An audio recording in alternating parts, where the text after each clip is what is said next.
Graduation marks the culmination of years of hard work, opening the door toward a future filled with endless possibilities. To graduates at Leaside High School, Marc Garneau Collegiate Institute, York Mills Collegiate Institute, École Secondaire Étienne Brûlé, and Northern Secondary School, you are the generation of leaders to come, innovators and change makers. As you embark on your new adventures, I encourage you to stay curious and be courageous while pursuing your dreams. I also recognize the integral role played by teachers, administrators, parents, and guardians who have supported graduates in our elementary, middle, and secondary schools. Your support and encouragement, your advice and love to all of these graduates will shape their lives in the future. Congratulations to the graduates. May your futures be filled with excitement, happiness, and fulfillment. Congratulations. The honourable member for Langley Aldergrove. A big shout out to the dedicated staff at Langley Memorial Hospital who continue to deliver top quality health care despite many challenges with a lack of personnel, space and resources. Despite our Prime Minister doubling the national debt, our hospitals and clinics are suffering more than ever. Conservatives will cut the waste, speed up approval for foreign trained doctors and nurses, and start to rebuild what this Prime Minister has broken. And also, thank you to the Langley branch of the Rapid Relief Team for throwing an appreciation barbecue last month for our dedicated hospital staff. And I want to thank you personally as well for the invitation to be at that great event. As you live out the Christian principles of care and compassion, your efforts to bring relief and encouragement at home and abroad are noticed and appreciated. Thank you. I'm going to ask the honourable member if the honourable member doesn't mind to restart because there was an interruption in the sound system, and to be sure that the honourable member's full words are caught, I would give the honourable member another.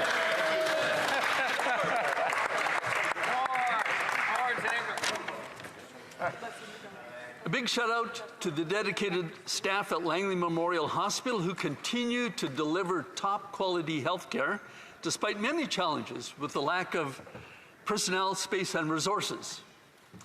Despite our Prime Minister doubling the national debt, our hospitals and clinics are suffering more than ever.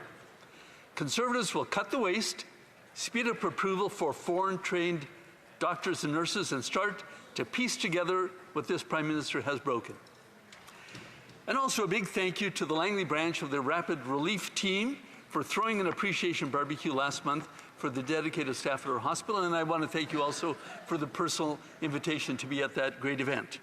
As you live out the Christian principles of care and compassion, your efforts to bring relief and encouragement at home and abroad are noticed and appreciated. Thank you. The honourable member for Ottawa West Nepean. Madam Speaker, I rise today to pay tribute to James Wilfred Eagle, a decorated veteran and respected community leader among the Ojibwa people who passed away in April. Jim Eagle served in Korea with the Princess Patricia's Canadian Light Infantry and went on to serve 25 years in the CAF, reaching the rank of sergeant. Jim was a residential school survivor.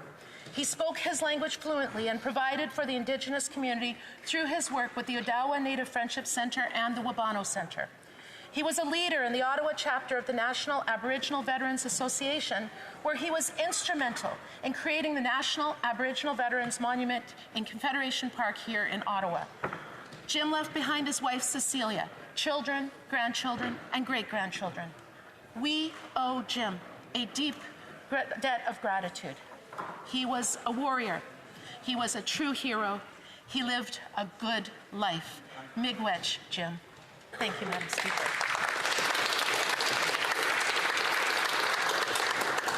The honourable member for Elmwood Transcona. Madam Speaker, I rise today to celebrate the career of two United Church ministers, Carol Fletcher and Jeff Cook. At the end of June, Carol and Jeff will retire after 35 years of ministry at Transcona Memorial United Church, serving the congregation and the wider community. In the course of their exemplary community ministry, Carol and Jeff have answered Jeremiah's call to seek the welfare of the city we are in. Since coming to TMUC in 1988, their stewardship has supported the Transcona Food Bank, Families Connecting Groups, the nursery school, the Transcona Council for Seniors, the Transcona Scouting Movement, and put Transcona on the map of the World Messy Church movement, among other things. In recognition that Jesus loves us as we are, Jeff and Carol guided our congregation to formally becoming an affirming ministry. They created opportunities to learn what it means to live as treaty people, and they fostered connections with newcomers, nurturing English conversation groups, and most recently providing support to people from Ukraine. On behalf of the congregation and the wider community, I thank Jeff and Carol for their good work and wish them all the best in their next chapter. Le député de Vimy. The Honourable Member for Vimy. Présidente, ce dimanche, Madam Speaker, this Sunday we will celebrate our fathers and the sacrifices they made for us all. I dedicate this statement to my father, who is 91 years old. His name's Elias. He survived the war. In 1957, he left a poor Greek village to settle in the city of Montreal with no education and no money. He didn't even speak anything but Greek. started working at a factory and spent time earning extra income by playing bouzouki and entertaining others like him of the diaspora at Greek nightclubs. Many years later, in 1977, he started a successful business where he did not take a day off for 3 years. He achieved the Canadian dream in one generation and taught me the value of hard work, a love for Canada, but also about real love, openness, and faith. Thank you, Daddy. Σε ευχαριστώ πολύ και σ' αγαπώ αφάνταστα, μπαμπά μου.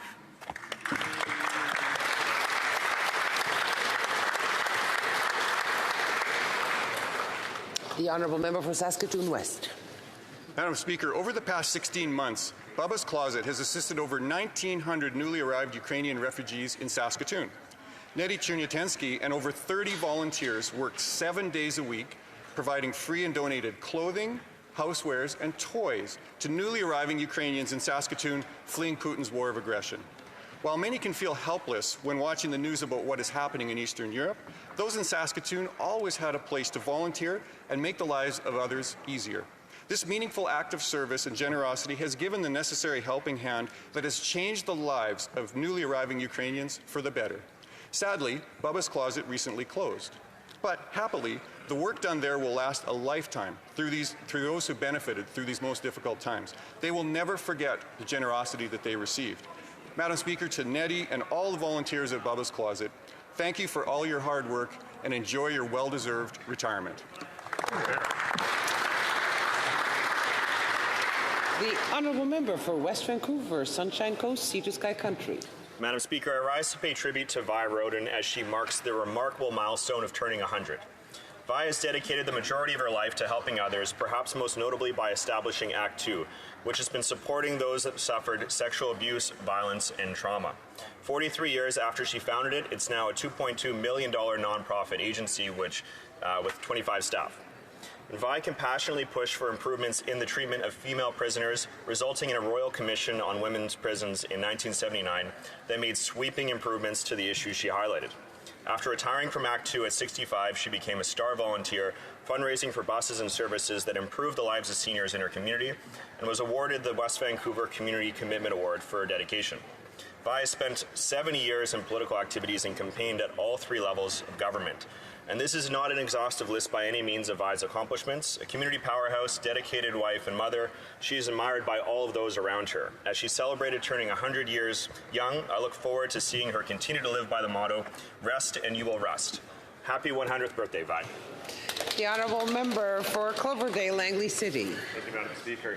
Madam Speaker, I rise today to share some exciting events that are happening this summer in Cloverdale, Langley City. First, the Surrey Pride Festival will be taking place on June 24th for a celebration of diversity, inclusion, and equality.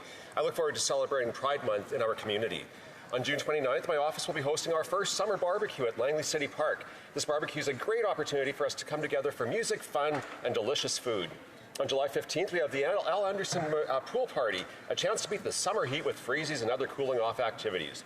During the second week of August, we can look forward to a warm movie night in the park, complete with popcorn and a starry sky. As we embrace the spirit of summer activities, let us connect and celebrate the season of summer with our constituents. Lastly, Madam Speaker, I'd like to wish all dads, including my own dad, on a happy Father's Day. Thank you, Madam Speaker. The Honourable Member for South Shore, St. Margaret's. This is the first Father's Day without my dad. William James Perkins, who we lost 3 months ago, just 8 months after we lost our mother. The son of immigrants, he was born in the Depression and raised in Halifax during World War II. After high school, he worked his way up from office boy to financial services executive and board member. The proud father of 4, my dad taught me to think independently, to always ask questions. He loved writing and poetry. He was passionate about Shakespeare and live theater.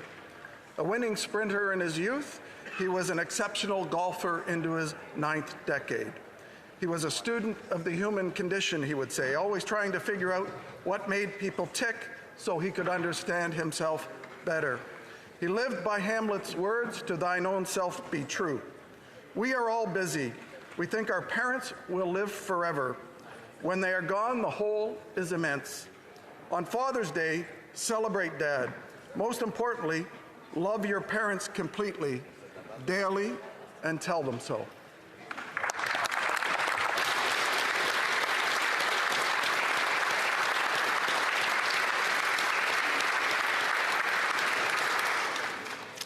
The honourable member for Milton. Thank you, Madam Speaker. June is Men's Health Month.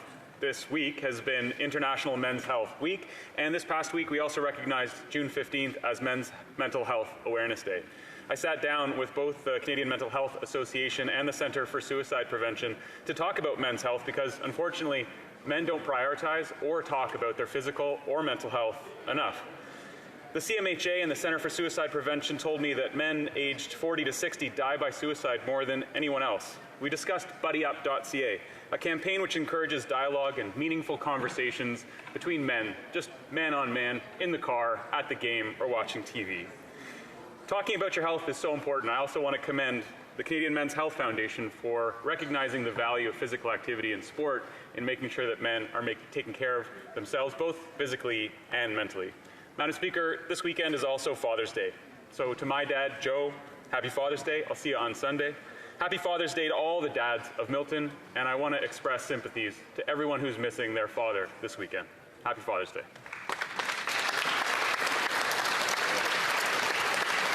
The honourable member for Northumberland, Peterborough South. Madam Speaker, no matter how much these Liberals like to pretend, things are not easy for Canadians right now. Buying a home has never been so unaffordable.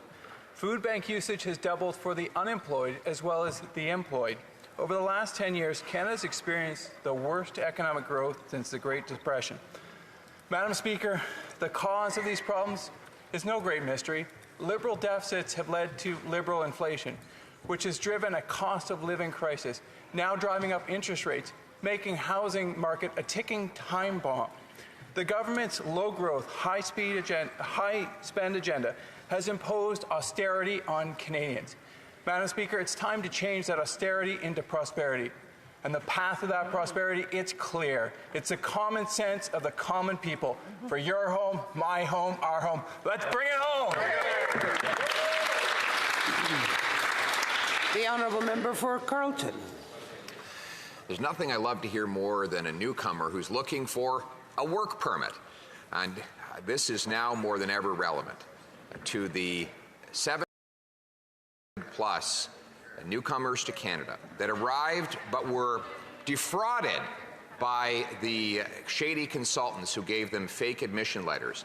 Now, we intervened to fight for those students to have their ability to stay here, complete their studies, and stay in their jobs. The government, we're pleased, has backed down to our demands and allowed these students to stay and work lawfully in this country. The problem is they don't yet have work permits. They want the ability to keep their jobs and contribute to our economy while they wait for their applications for permanent residency to go ahead. This is exactly what we want from newcomers, creating more powerful paychecks, contributing to our economy, building a better country for all of us. Will the government get out of the way and grant work permits to these hard-working people as they work towards being part of our country? Thank you. The honourable member for Aurora, Oak Ridges, Richmond Hill. Thank you, Madam Speaker. Today I'm honored to rise and speak to the valor, dedication, and ongoing service of the Queen's York Rangers, where the regiment and the regimental family are proud to be a part of and contribute to the vibrant communities of Toronto and Aurora in my riding. The Regimental Council is also a registered charity that does phenomenal work. and I attended their York County Day last week.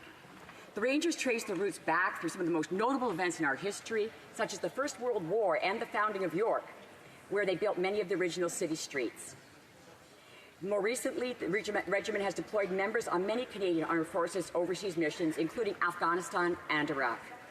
This week, one of my constituents, of whom I'm very proud, a member of the Rangers, Sergeant Josh Ballard, CD, was in Ottawa to receive a commendation from the Chief of Staff of the Department of National Defence for his quick thinking during a live fire exercise which saved the lives of his comrades. He exemplified the motto of the Queen's York Rangers, which is swift and bold. I want to congratulate him for his heroic... The honourable member for South Okanagan, West Kootenay. Madam Speaker, I may be a little late to this party, but this is the first opportunity in this place to congratulate the Penticton Vees, who won the Fred Page Cup last month for the second year in a row. The Vees were carrying on the tradition of the Vees of 1955, who won the World Hockey Championship by defeating the Soviet Union 5-0. The Vees won 50 games this year, losing only 3, and have won 43 straight games at home, the last home defeat at the hands of the Trail Smoke Eaters, a team I have to say is in my riding as well, and also a team that defeated the Soviet Union to win the 61 World Championships. The BC Hockey League pulled out of the Canadian Junior Hockey League last year, so the Vees haven't been able to go on to win the Centennial Cup, but I think in both years they would have given the Brooks Bandits a run for their money. And I'd like to congratulate Coach Fred Harbinson for his incredible leadership and the entire team, but especially brothers Bradley and Josh Nadeau, who led the team and the league in scoring. Go Vees, go! The Honourable Member from Manicouagan. Madame la Présidente. Madam Speaker, it's with great pleasure that I extend a warm invitation to you, my fellow MPs, to all Quebecers and all Canadians to come and visit my riding this summer, Manicouagan. Manicouagan, for the locals, is the North Shore, a real country within the country, with 350,000 square kilometers, so full of natural riches that Côte-Nord Tourism describes it as boundless. It's with profound local pride that I'd like to show you 1,300 kilometers of beaches, 60% of Quebec's salmon rivers, Anticosti Island, which is the size of Corsica, 168 hydroelectric dams, including Daniel Johnson, the world's largest arch dam, the Manicouagan-Wapishka World Biosphere Reserve, our outfitters' controlled development areas, thousands of lakes, whales, caribou. In short, I'd like to show you how Côte-Nord delights all the senses. I invite all North Shore residents to become ambassadors for our region. Let's show the world that our passion for the great outdoors is matched only by our love of people. We're expecting you, Madam Speaker. The honourable member for Dauphin, Swan River, Nipawin. The honourable member for Dauphin, Swan River, Nipawin. Madam Speaker, today is a heartbreaking day. I rise in Parliament back in my home province with the loss of words to acknowledge the lives taken near Carberry, Manitoba. Yesterday, nearly 25 individuals departed the Dauphin Active Living Centre. They were on their way to southern Manitoba for what was supposed to be an enjoyable day trip. Today, at least 15 of those Canadians didn't return to their loved ones after a deadly car accident took their lives on the Trans-Canada Highway. Madam Speaker, I represent this rural region, and I know that rural Canadians are strong and resilient. I know that this tragic news has touched the hearts of Canadians across this country, but I also know that it will leave a wound on many communities and families, a wound that may never heal. Thank you to the first responders for being there in this time of need. On behalf of all parliamentarians, I extend my sincere thoughts and prayers to the victims of this devastating accident. Canadians are here for you at this time. Thank you.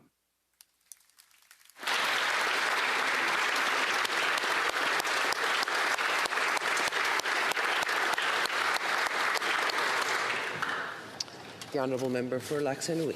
I rise today to honour a sterling citizen and community stalwart. On June 24th, Graham Mogg will celebrate 50 years of community service, including 34 with the Point Claire Volunteer Rescue Unit. Graham has helped structure and transform the rescue unit into a pillar of emergency response in Montreal's West Island. In addition to responding personally to hundreds of calls in Point Claire and neighboring municipalities, Graham has created a solid governance framework for the rescue unit.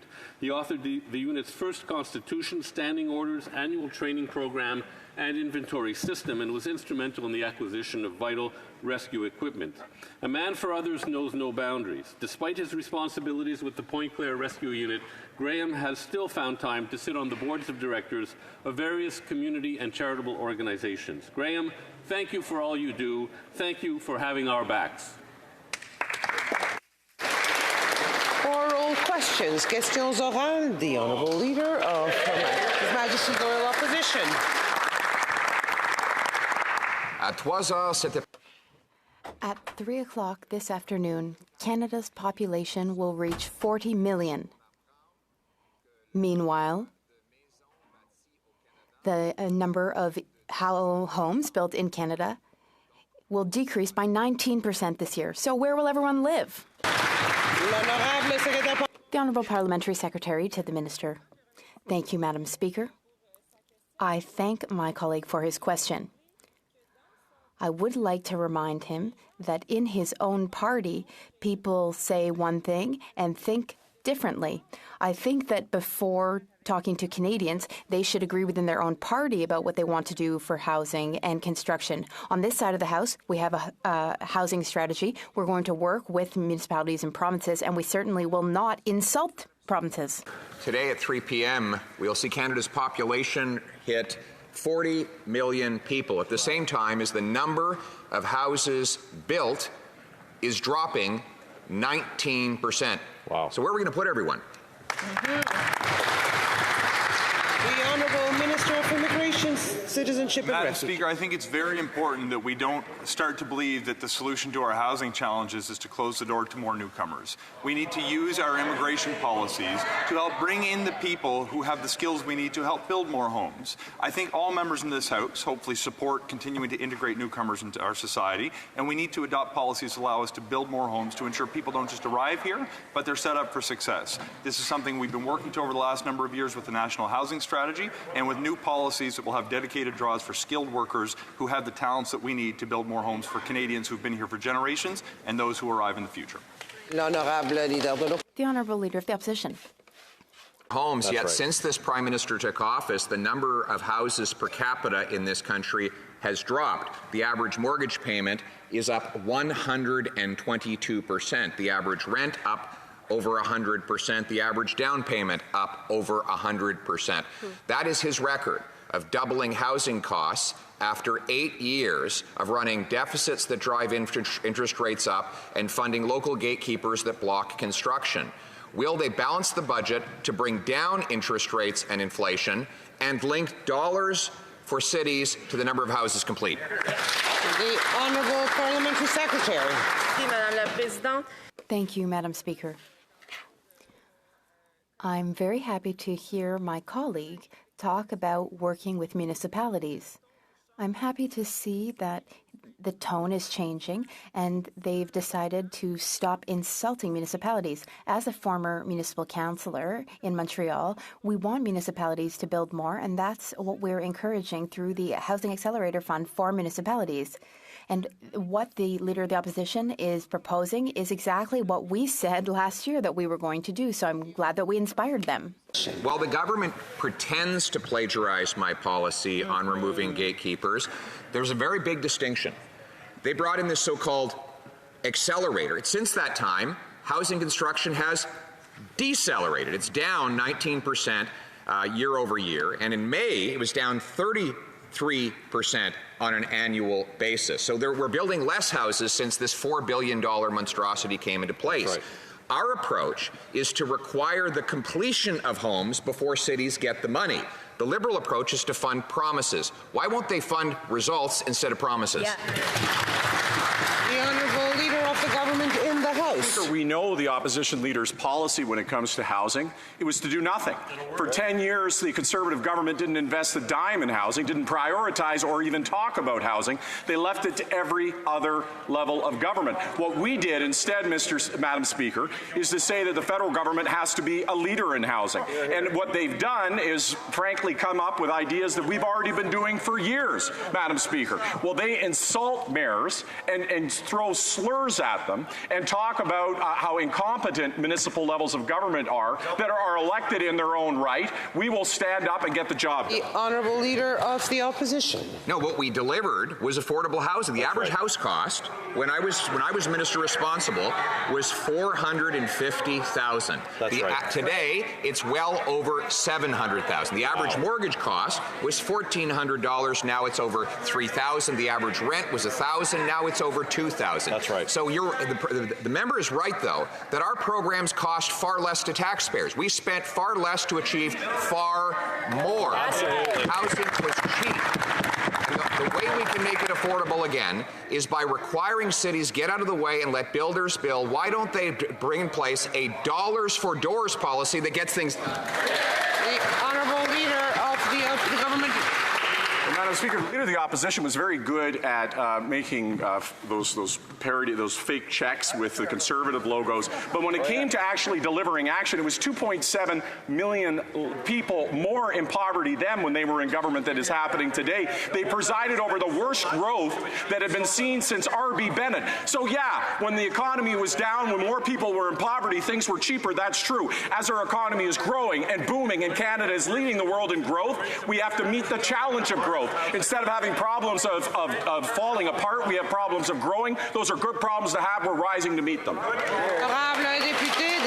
The Honourable Member for Saint-Jean. Madam Speaker.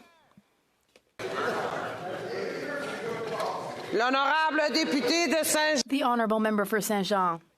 Madam Speaker, the Minister for Public Safety had no idea about Paul Bernardo's transfer, even though his own office had known about it for 3 months. But he tells us that now it's all sorted out because he has given a directive to his staff to inform him now. The same thing happened with the Prime Minister with regard to China's threats against a Member of Parliament. He hadn't been warned either, but a directive was given to CSIS to inform ministers now. This government has been in office since 2015. Madam Speaker, surely you're not telling us that it took 8 years for ministers to request to be informed about their own files?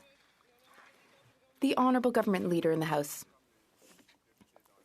Madam Speaker, as the member across the way understands, the decision to transfer incarcerated persons is an independent decision. That is an essential feature of our system.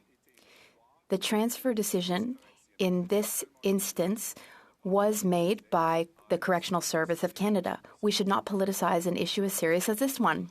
The Honourable Member for Saint-Jean. Madam Speaker, ministers don't seem to be informed about what's going on. Now, we know that everyone uses text messaging. Text messaging is very convenient. When the recipient sees the message, there's a read receipt at the bottom of the screen. You can even see when it's been read. Could the government perhaps include this feature in ministers' briefing notes? That way, we'd at least know when it's true when they say that they haven't been briefed on their own files. The Honourable Government House Leader. Madam Speaker, the crime in this case is incredibly serious. It's indescribable, unspeakable. That said, in the month of March, staff received information that there was a possibility that someone would be transferred, but that it was just a possibility. We only found out about it when the decision had been made. Vancouver East.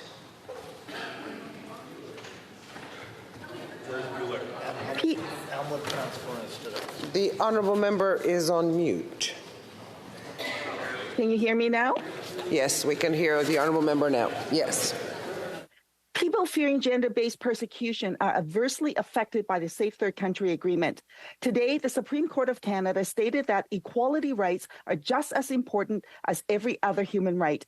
Even the government's lawyers argue that urgent exemption for migrant women, girls, and 2S LGBTQIA+ people in the Safe Third Country Agreement is needed. Will the Liberals do the right thing and expand the exemption in the Safe Third Country Agreement for people fearing gender-based persecution? The Honourable Minister of Immigration. Madam Speaker, I thank the honourable member for her question and for her advocacy on behalf of vulnerable people in Canada and around the world. Of course, you will have seen by now, Madam Chair, that the Supreme Court of Canada has upheld the Safe Third Country Agreement, recognizing that Canada and the United States have the ability to make decisions to monitor and control the flow of people who seek asylum in Canada in a way that both respects the need to be compassionate towards the world's vulnerable, but also have an orderly and regular migration system.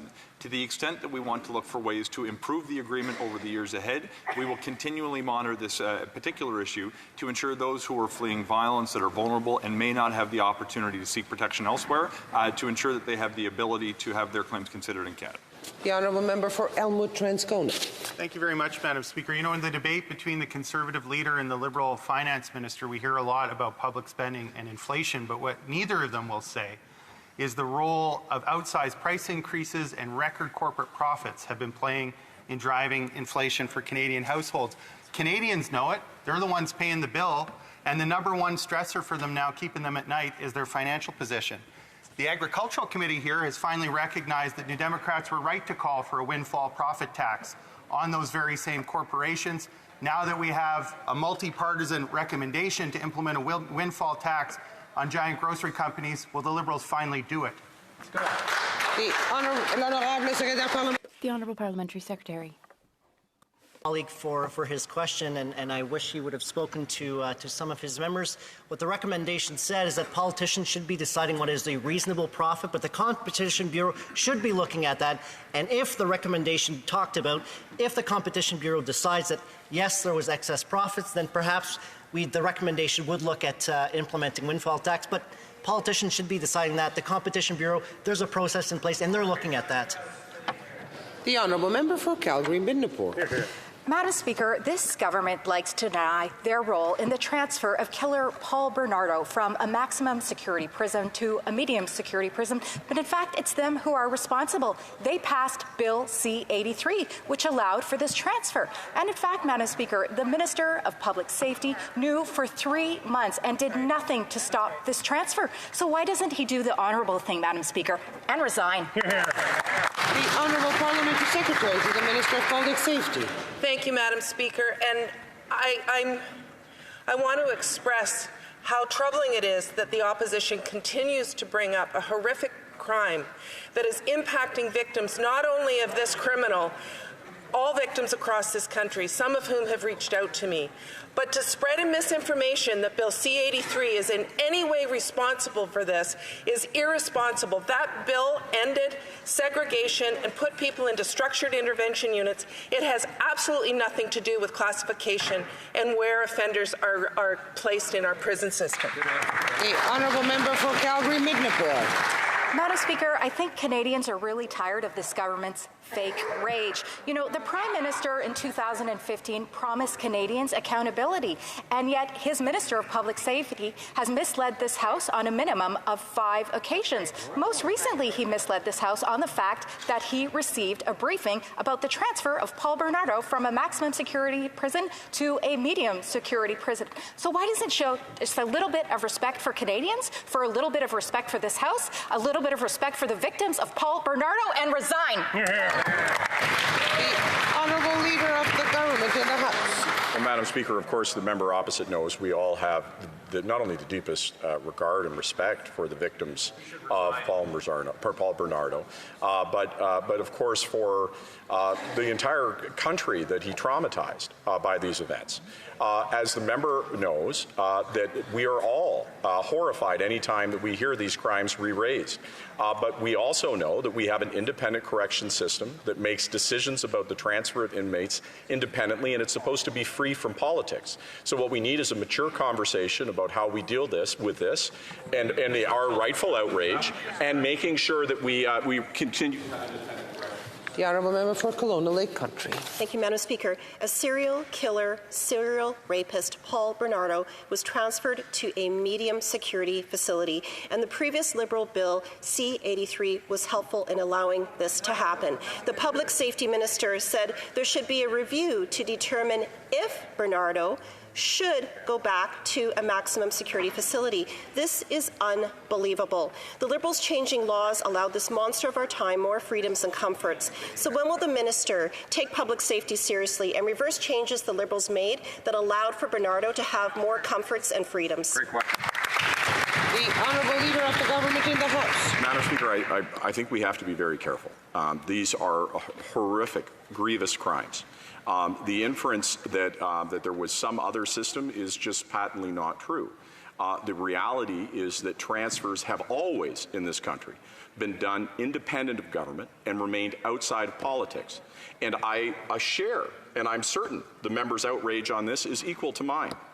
And that we need to make sure that we respect the independence of corrections and have a mature conversation about how we deal with this issue and the emotions that we rightfully have about it while maintaining the independence of corrections.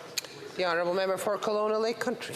Well, Madam Speaker, the friends and families of Bernardo's victims deserve a better answer than that. Absolutely. Yesterday, the Liberals had an opportunity to expedite a Conservative bill that would have kept serial killers and rapists in maximum security, but they rejected this. Shameful. Victims of crime are constantly the bottom priority of these soft-on-crime Liberals. Conservatives offered a way to quickly fix the mess the Liberals have created, but they rejected it. So again, when will the minister take public safety seriously and reverse course on the changes that the Liberals made so that people like Bernardo do not have access to more freedoms? The Honourable Leader of the Government in the House. Madam Speaker, I don't doubt for a second the member when she talks about her concern for victims. I'm concerned that she would cast aspersions on any member of this House that we don't share equally in her concern for victims. There is every single person in this House who has been touched by crime, unfortunately many times viscerally and in ways that were very destructive. The way to meet that is with evidence. The way to meet that is to make sure that we have the best policies to keep our communities safe. And when emotion leads the debate, as it did in the United States, as an example, Newt Gingrich, who was the father of a movement, said it was the biggest mistake of his career and a disaster. The Honourable Member for Bellechasse, Les Etchemins-Lévis. Madam Speaker, we've been calling for the resignation of the Minister of Public Safety for 3 days now, but he is still in office. For 3 days now, we've been asking the Prime Minister to answer our questions, but he has not done so. He does not have the courage to go and explain to the families of Bernardo's victims why Bernardo was transferred from a maximum security prison to a medium security prison. It was Bill 83. Does the government regret that bill now? The Honourable Government House Leader. Madam Speaker, that's not the case. Far from it.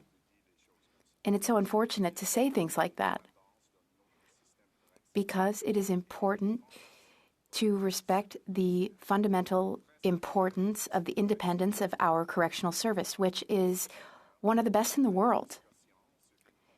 If we have discussions about the importance of the issue, the emotions at stake, yes, of course, it's important to discuss that. But we need to discuss this responsibly and truthfully, Madam Speaker. The Honourable Member for Bellechasse, Les Etchemins-Lévis. Madam Speaker, C-83 is part of a string of mistakes, questionable decisions, and contradictions, backtracking from this government when it comes to protecting victims. This time, it is the victims' families who are suffering a second time because they know now that this dangerous criminal will benefit from more lenient conditions. Will the minister guarantee that prisoners, most dangerous offenders, will stay in high security, maximum security? Madam Speaker, C-83 has nothing to do with the current situation and has nothing to do with the decision taken by the Correctional Service of Canada when it comes to Mr. Bernardo's transfer. C-83 is a response to a Supreme Court decision, as well as a response to experts who told us that solitary confinement goes against the Charter, so we created another type of structured intervention to respond. The bill, I must repeat, has nothing to do with the case under study right now. The Honourable Member for Trois-Rivières. Madam Speaker, there's just 1 week to go before this House rises for the summer. 1 short week to finally launch the Commission of Inquiry into Chinese interference that the public has been calling for since winter. I appeal to the realism of my Liberal colleagues. They must all surely understand at this point that this Commission of Inquiry is inevitable. But above all, I appeal to their democratic values. They also understand that such a commission will absolutely have to issue its recommendations to better protect democracy before the next election. So, will they finally give the green light to this public and independent commission? Secretary to the Minister of Public Safety. Thank you, Madam Speaker. And as the honourable member knows, the Minister for Intergovernmental Affairs has indicated that that is an option that is on the table. We are currently reviewing all options on how we move forward. But let's be really clear. All of our elections have been fair. They have been determined to be fair, that there was no interference, and we will always take action when a hostile foreign actor is trying to interfere in our country. Thank you, Madam Speaker. The Honourable Member for Trois-Rivières. Madam Speaker, they say that hope springs eternal. But, as Paul Valéry said, it's like walking a tightrope. The government says it wants to cooperate, but there's only 1 week left in the session to announce a commission of inquiry, and the government does not have carte blanche. They must obtain the consensus of the House with regard to the choice of the future commissioner. The government must give the commissioner leeway to define the mandate, and the government must ensure that the Commission can complete its work before the next election. Time is running out. The government must announce this Commission immediately, so why waste precious time? Honourable Parliamentary Secretary. Madam Speaker, we are optimistic that these conversations are ongoing. The Minister of Intergovernmental Affairs has received the Leader of the Bloc's letter with some suggestions, recommendations. The Minister's having fruitful conversations with party leaders across the aisle here. But, Madam Speaker, there's important details that must be determined in relation to a public inquiry, things like what are the terms, the mandate, how would this work? And we're only going to do that by working together, and that's precisely what the Minister is working on currently. Member for Sturgeon River Parkland. Madam Speaker, the Minister of Public Safety's failure to prevent the transfer of notorious killer Paul Bernardo to a medium security facility was not a mistake. It was a direct consequence of these Liberals' soft-on-crime policies like Bill C-83. Yesterday, Conservatives gave this government an opportunity to rectify this injustice, but they voted us down. Canadians are watching. The Minister of Public Safety needs to be held accountable for this travesty. Will the Prime Minister have the courage to sack this incompetent minister, or will the minister do us all a favour and resign already? The Honourable Leader of the Government in the House. Mr. Speaker, the Conservative partisan interest in disliking the minister has been well established, and they continue to repeat that. That's a separate conversation from the conversation we need to have about this situation, which is greatly upsetting to everyone, which is that a decision that is made independent of government, it's done by Correctional Services Canada, to make a transfer effective is something that we're deeply concerned about. That's why there's a review, and in 2 weeks' time, Correctional Services is going to come back with their decision. But I fundamentally reject the premise that the approach the member is talking about would work. It's failed everywhere in the world. The Honourable Member for Sturgeon River Park. Well, Madam Speaker, we know that the Prime Minister and the Minister of Public Safety's offices knew about this transfer for 3 months. This was no mistake. This was a result of this Liberal government's agenda. Again, this didn't have to happen. Yesterday, Liberals had a chance to right this wrong, but instead they chose to double down on their failure. And for the Liberals to claim otherwise is misinformation. When will this minister formally change his title from Minister of Public Safety to Minister of Misinformation? The Honourable Leader of the Government in the House. Mr. Speaker, there's a peppering of a lot of partisan comments here, and I would just say that this is a deeply serious issue about crimes that every single one of us were impacted by. As I've said earlier, Madam Speaker, this is a decision that is made by Correctional Services Canada that we have long made sure in our country throughout its history is operating independently from the actions of politics. In fact, we have been very careful to ensure that politics is not inserted in that process. And so if we want to have a conversation about the outrage we feel about this crime. The honourable member for Edmonton Manning. Madam Speaker, a Liberal Bill C-83 allowed rapist and killer Paul Bernardo to be moved from a maximum to a medium security prison. Under the Corrections and Conditional Release Act, the Minister of Public Policy Safety has the power to send him back where he belongs, but he refused to do so. His office knew about the transfer for months, but the minister chose to remain blissfully ignorant. Why won't he take the responsibility and resign? The Honourable Minister of Justice. Mr. Speaker, Madam Speaker, it's categorically false to say that Bill C-83, which was aimed at ending solitary confinement, a practice that had been condemned by human rights groups and was felt to be against our charter, was replaced by something called structured intervention units to allow for a more direct and equitable form of intervention in those cases. Madam Speaker, the misinformation that's happening is the link between C-83 and the decision made by Correctional Services Canada to transfer this known killer. Member for Saskatoon West.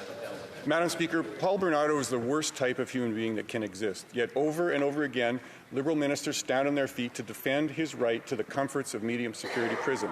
Now, the minister may not understand, but it is their very own bill, C-83, in Section 28, that allowed this serial rapist and murderer to be transferred to Easy Street. This isn't something that just happened. They made it happen.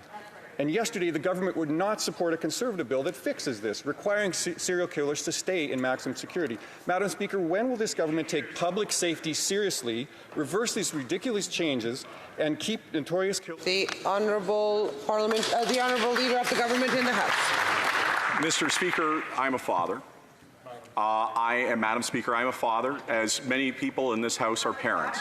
Yes, I am father of a daughter, as they're going to yell out and ask about my child. And the idea that I would find those crimes anything other than repugnant, the idea that I or any member of this House would not do everything in their power to ensure public safety is repulsive.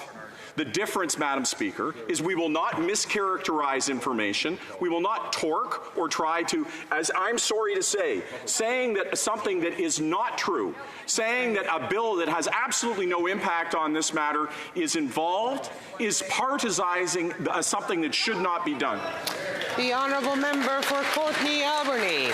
Madam Speaker, post offices are the heart of rural communities. We rely on them to keep in touch with loved ones and to pick up essentials, but consecutive Liberal and Conservative governments have been starving them of resources. It started with making postmasters find their own facilities, and guess what? When that fails, the Liberals privatize our mail, destroying union jobs. Then shockingly, when privatizing government services doesn't work out, they just plop in a mailbox and call it a day. So what is the minister's plan to stop the privatization scheme, to save rural community hubs, and to save good-paying union jobs? Hear, hear. The Honourable Minister of Public Procurement. Thank you, Madam Speaker, and thank you to the member opposite for his question. As he knows very well, Canada Post is a Crown corporation at arm's length from government. However, of course, ongoing discussions do occur between myself and the chair of the board at Canada Post. As is the case with many other postal carriers around the world, Canada Post is evolving to meet the changing customer needs and expectations.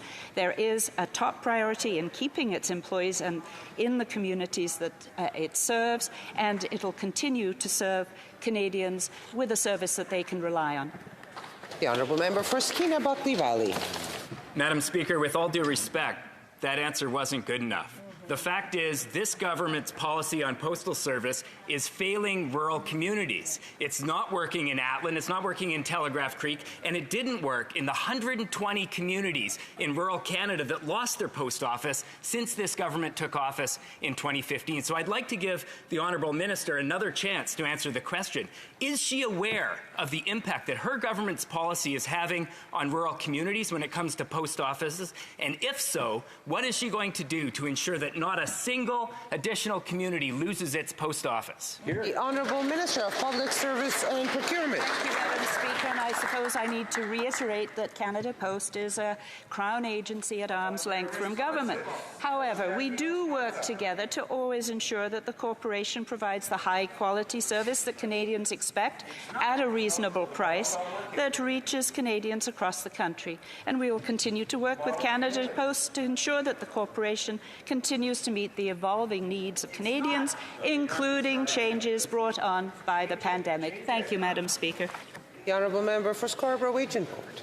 Madam Speaker, this month is Pride, and just last week the Pride flag was raised on Parliament Hill, showcasing our tremendous support to the 2SLGBTQI+ community, who continue to face systemic barriers, with 1 in 4 entrepreneurs having faced discrimination or having lost their businesses because of their 2SLGBTQI+ ownership.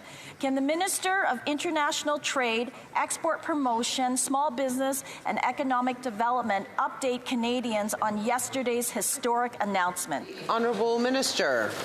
Thank you. I want to thank the member for Scarborough-Agincourt for that important question. And the 2S LGBTQI community, entrepreneurs and businesses contribute tremendously to Canada's economy, $22 billion, and they employ 500,000 Canadians. Yet they face discrimination. A third lose business because of who they are.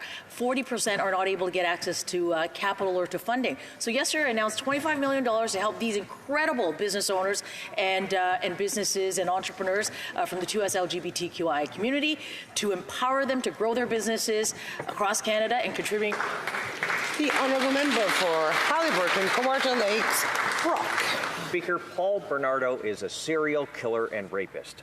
Vile monsters like him are living more comfortable lives because the Liberals are soft on crime. If they weren't, this government would have supported the member from Niagara Falls motion yesterday to keep mass murderers where they belong, in maximum security. In fact, this minister has yet to explain to Canadians how he could sit on news of Bernardo's transfer to medium security for 3 months. When will this Prime Minister find the courage to stand up for the victims of monsters like Bernardo? Good job. Honourable Leader of the Government in the House. Well, first of all of us stand up against monsters like Bernardo. That's why we ran, to keep our communities safe. The principal difference is that we're saying we have to use evidence and make sure that we have reasoned, leveled arguments that we use. The Correctional Services has always been independent. Yesterday there was a UC motion. I find it interesting when I've talked to the opposition House Leader how often he tells me we can't use UC motions to just blow through process. He complains that they're used in that way, and then they move a massive change that would change how we deal with corrections and they have said that they shouldn't use it that way. The Honourable Member for Haliburton, Kawartha Lakes, Brock. Speaker, 3 Indigenous police services in Northern Ontario are out of money because this public safety minister did not bother to renew their contracts. At first, I thought it was his staff who didn't tell him. Yeah, exactly. However, yesterday, that same minister rejected a Conservative motion to keep rapists like Paul Bernardo where they belong, in maximum security. The minister cannot hide behind his staff any longer. When will this minister stand in this House and explain to the victims of Paul Bernardo why he is okay with this monster having more freedom and comfort? Hear, hear. Hear, hear. The Honourable Leader of the Government in the House. We'll say to the victims, not just of Paul Bernardo, but of anybody who's faced victims of crime, is that we will meet the horror and trauma that they are faced with the best evidence to keep them safe and to make sure that we restore to the best condition possible what they've gone through. But, Madam Speaker, that requires us being reasoned. It requires us not playing politics or attempting to extract partisan gain in dealing with this debate. These are deeply serious crimes, some of the most awful crimes that have ever happened in this country, and we cannot and should not play partisan games with them. The Honourable Member for Mégantic-l'Érable. Madam Speaker, this is the government who introduced in Bill C-83 the idea that all prisoners should be placed in the least restrictive environment. And that's why the member for Niagara Falls yesterday asked in the House for unanimous consent to withdraw that so that serial rapists would be put in the necessary security setting. And yesterday the Liberals rejected that. Why? The Honourable Minister of Justice. Madam Speaker, Bill C-83 focused on the issue of solitary confinement, and the system was changed so that there would be structured intervention units. The Correctional Service of Canada has always had the power to make those decisions. They're an arm's length independent service, and that's the way things have to be, Madam Speaker. We were open to the idea of reviewing the situation, but as the government House Leader just said, the Honourable Member for Mégantic-L'Érable, they're so independent that they want to have a process to review correctional service. Why, if it's so independent, why do they want to review the process? They learned this 3 months ago. The Prime Minister, his staff, and the Minister all learned 3 months ago that Paul Bernardo, the serial rapist, would be transferred to medium security. It's unacceptable, Madam Speaker. The victims were entitled to know. Why did they refuse to do what was fair and keep Paul Bernardo in maximum security? The Honourable Government House Leader. Madam Speaker, I explained, and I'll do it again, I explained clearly that the decision to transfer a person is an independent decision by the Correctional Service, and it's essential that it be the Correctional Service that operates independently without political interference.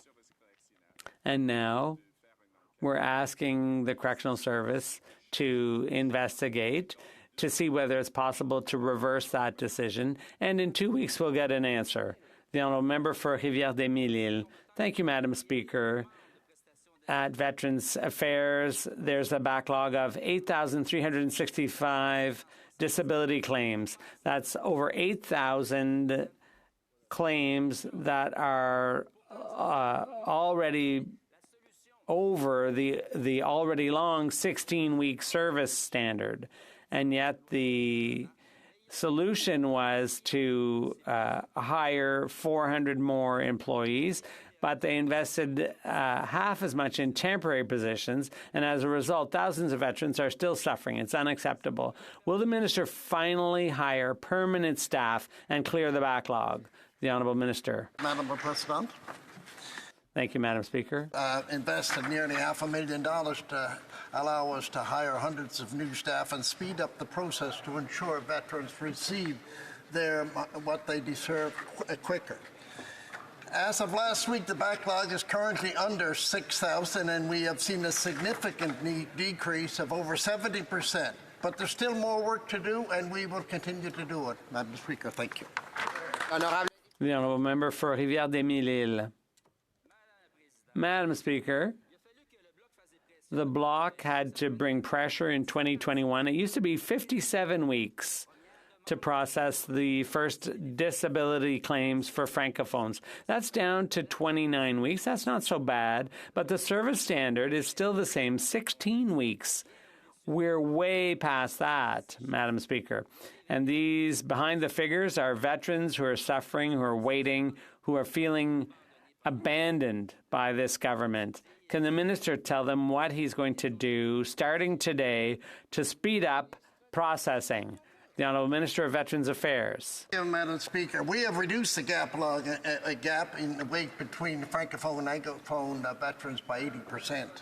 Now the average French language application takes about 2.4 weeks longer, compared to 15-week gap in 2021. I agree with my honourable colleague that it's longer than it should be. We're working to make sure that these applications will be processed as quickly as every other application, and I appreciate my honourable colleagues' input and help at the committee, and to make sure all veterans receive what they should in an appropriate manner. The Honourable Member for Parry Sound Muskoka. Madam Speaker, earlier this year, the Liberals' own officials predicted a major decline in new housing construction thanks to inflationary spending, interest rate hikes, and labour shortages. Well, they were correct. Yesterday, we learned that new housing construction is down 23% from this time last year. That doesn't sound like a life-changing housing plan Canadians were promised by this government. So when will they admit that the billions and billions they are borrowing is actually making the housing crisis worse? The Honourable Parliamentary Secretary. Thank you, Madam Speaker.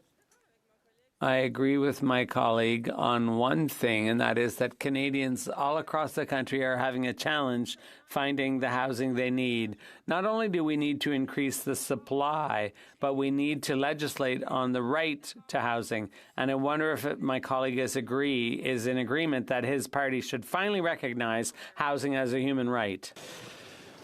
Madam Speaker, we heard the housing minister yesterday just talk about how they're getting the job done. We've built more houses in the 70s than we're doing right now, and they've got this accelerator fund where they're basically promising money for municipalities that just promise to get the job done and aren't. So here's a question for you. Why don't they promise dollars for doors instead of promises that never get fulfilled? The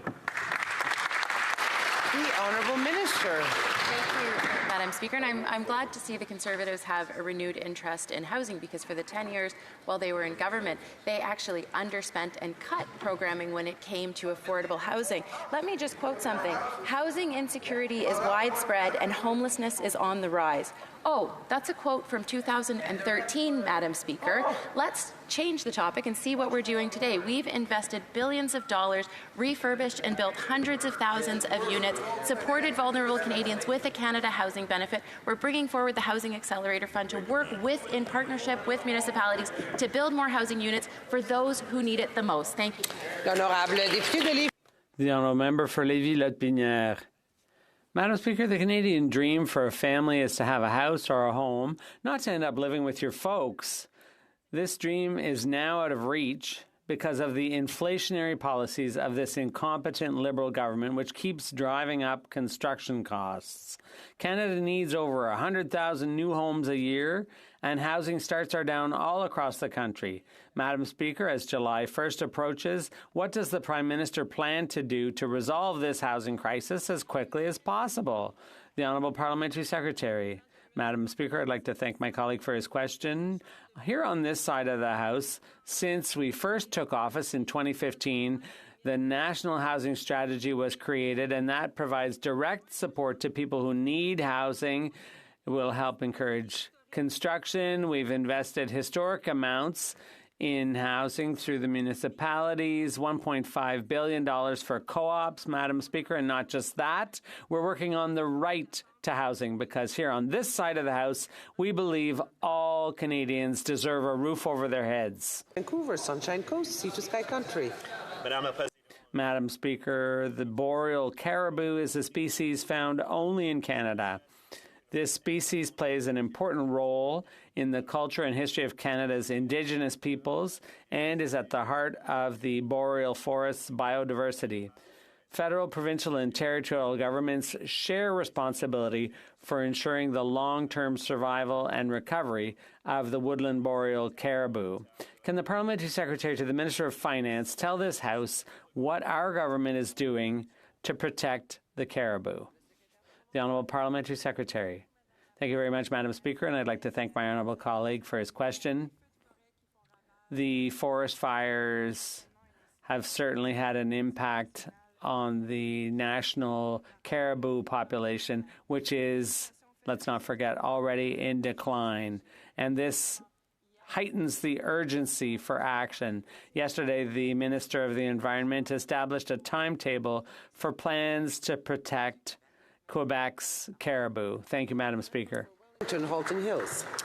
Madam Speaker, the resignation of a Canadian executive from the Asian Infrastructure Investment Bank confirms what we've long been saying. The bank is a tool of the Chinese Communist Party to spread its authoritarian model of governance throughout the Indo-Pacific region. The bank has said it's willing to lend to Myanmar's military junta, who have been targeting the Rohingya minority, and there are suggestions it is willing to resume lending to Russia. What more proof does the government need to conclude that this bank runs contrary to Canada's interests and values? The Honourable Parliamentary Secretary to the Minister of Tourism and Assistant Minister of Finance. Thank you, Madam Speaker. And as the member opposite knows, the Government of Canada has halted all government-led activity at the bank, and the Minister of Finance has instructed the Department of Finance to lead an immediate review of Canada's involvement. The Canadian government is currently discussing this issue with its allies and partners that are also members of the bank. Thank you, Madam Speaker. Member for Wellington Halton Hills. Madam Speaker, just a couple of years ago, Global Affairs Canada advised the government that the bank is an example of how Beijing, quote, promotes perspectives on governance, economic security, and human rights that diverge in fundamental ways from Canada's, end quote. And just 2 years ago, the Finance Committee recommended the government withdraw from the bank. Former Solicitor General and Liberal Finance Chair Wayne Easter said the recommendation should serve as a wake-up and smell the roses moment for the government. So when will the Prime Minister heed the advice of Global Affairs Canada, heed the advice of senior Liberals, and withdraw Canada from the bank? Yes. The Honourable Parliamentary Secretary. Merci beaucoup, Madame la Présidente. Thank you very much, Madam Speaker. And as I said, the Government of Canada has indeed put an end to all activities of the government within the bank, and the Minister has tasked the Finance Minister with reviewing Canada's participation. Madam Speaker, the Government of Canada is also discussing this issue with our allies and partners that are members of the bank. 6 years ago, the Liberal government had plenty of praise for the Asian Infrastructure Bank. The Prime Minister said joining was, quote, good sense for Canadian know-how and for Canadians abroad. His former Finance Minister was quoted saying he was pleased with Canada's gift of tax dollars and added that the bank was independent of any government. Now that the most senior Canadian at the Beijing bank has quit, stating the bank is dominated by Communist Party members and that Canadian interests are not served by the AIIB. 6 years, $200 million later, Conservatives told them so, Madam Speaker. When are taxpayers getting their money back? The Honourable Parliamentary Secretary. Madame la Présidente. Madam Speaker, the Finance Minister has tasked the department with a full review of Canada's participation, and our government has ended all activities of the government within that bank. Thank you. Well, member for Coquitlam, Port Coquitlam. Madam Speaker, with a strong tradition of service in my home province, BC Lower Mainland is home for thousands of military members and their families. We have seen members of the armed forces serve Canadians, often leaving their family at a moment's notice. The sacrifices are difficult, but military families make them in service of a safer, more prosperous Canada. Could the Parliamentary Secretary please share with the House his work with Canada in supporting military families? The Honourable Parliamentary Secretary to the Minister of Defence. Thank you, Madam Speaker, and I want to thank my honourable colleague from Coquitlam, Port Coquitlam, for his question, his hard work, and his commitment to the Canadian Armed Forces. Madam Speaker, recently I met with provincial counterparts at Canadian Forces Base Gagetown for Seamless Canada's annual meeting. We discussed key initiatives such as improving military spousal employment, reliable health care, and access to childcare. Our government is dedicated, Madam Speaker, to bolstering the resources and services available to the Canadian Armed Forces so that their families can move and serve seamlessly across our country. Thank you. For Nanaimo, Lady Smith.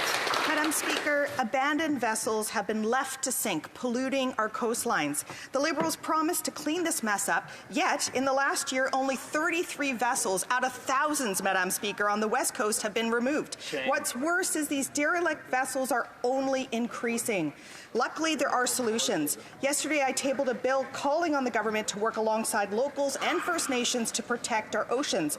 So will the Liberals stop pretending that they have this under control and clean up these abandoned vessels? Hear, hear. The Honourable Minister of Fisheries.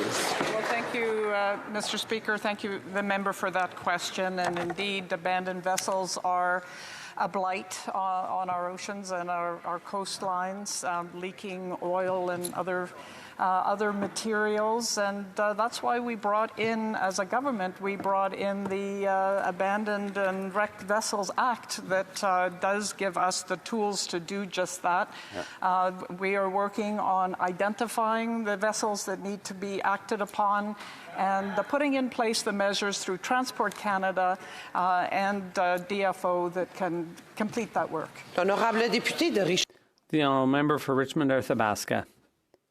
Madam Speaker, a few days ago we learned our soldiers deployed in Latvia on the Russian border are buying new equipment themselves because they've run out of patience for defence to supply them properly.